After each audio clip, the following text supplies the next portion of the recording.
Hello' everyone, বন্ধু বান্ধৱীসকল, আশা কৰোঁ ভালে আছে। আপোনালোক সকলোকে আজি পুনৰ এবাৰ মোৰ ইউটিউব চেনেলত আৰু এটি নতুন ভিডিঅ'ৰ সৈতে স্বাগতম জনাইছোঁ। বন্ধু বান্ধৱীসকল, থাম্বনেইল দেখিয়ে হয়তো গম পাইছে যে আজিৰ ভিডিঅ'ৰ বিষয়বস্তু কি হ'বলৈ গৈ আছে।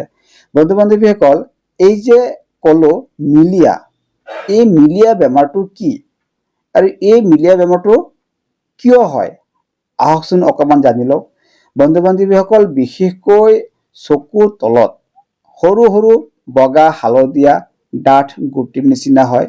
এইটো নিবিষায় বা নখজুৱায়, কোনো অসুবিধা নকৰে, তথাপিও বেয়া দেখি। এই মিলিয়া বেমাৰটো কেনেকৈ ঠিক কৰিব পাৰি আজি এই ভিডিঅ'ত আলোচনা কৰিম। বন্ধু বান্ধৱীসকল, বিশেষকৈ কেৰটিন ছালৰ তলত আবদ্ধ হৈ পেলাই ডাঠ হৈ গুটি গুটি হৈ পৰে। তাৰ উপৰিও চাফ চিকুণৰ অভাৱত এই মিলিয়া বেমাৰটো হোৱা দেখা যায়। আনহাতে তেলীয়া জাতীয় প্ৰসাধন বেছি ব্যৱহাৰ কৰিলেও এই মিলিয়া বেমাৰটো হোৱা দেখা যায়।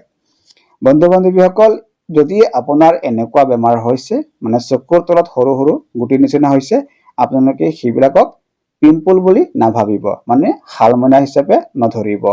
বন্ধু বান্ধৱীসকল, যদি এনেকুৱা মিলিয়া হৈছে তেতিয়াহ'লে আপোনালোকে যিমান সোনকালে পাৰে এজন চিকিৎসকৰ পৰামৰ্শ ল'ব।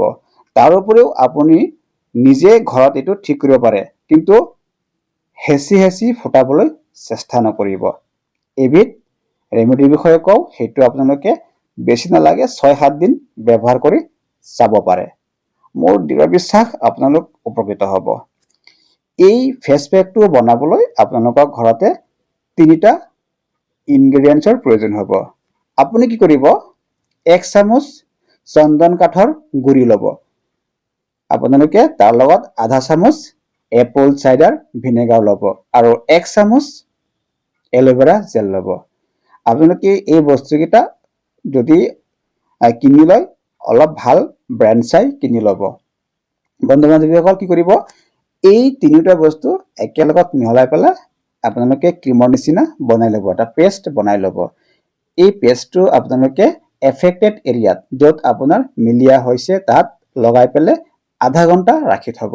তাৰ পাছত নৰ্মেল পানী দি ধুই দিব।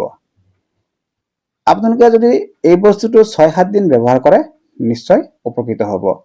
আৰু এটা কথা কৈছোঁ, যদি আপোনাৰ বেছি ড্ৰাই হৈ যায়, তেতিয়াহ'লে আপোনালোকে সেই জেগাটোত কি কৰিব, নাৰিকল তেল নতুবা মইশ্চাৰাইজিং ভাল ক্ৰীম ব্যৱহাৰ কৰিব পাৰিব।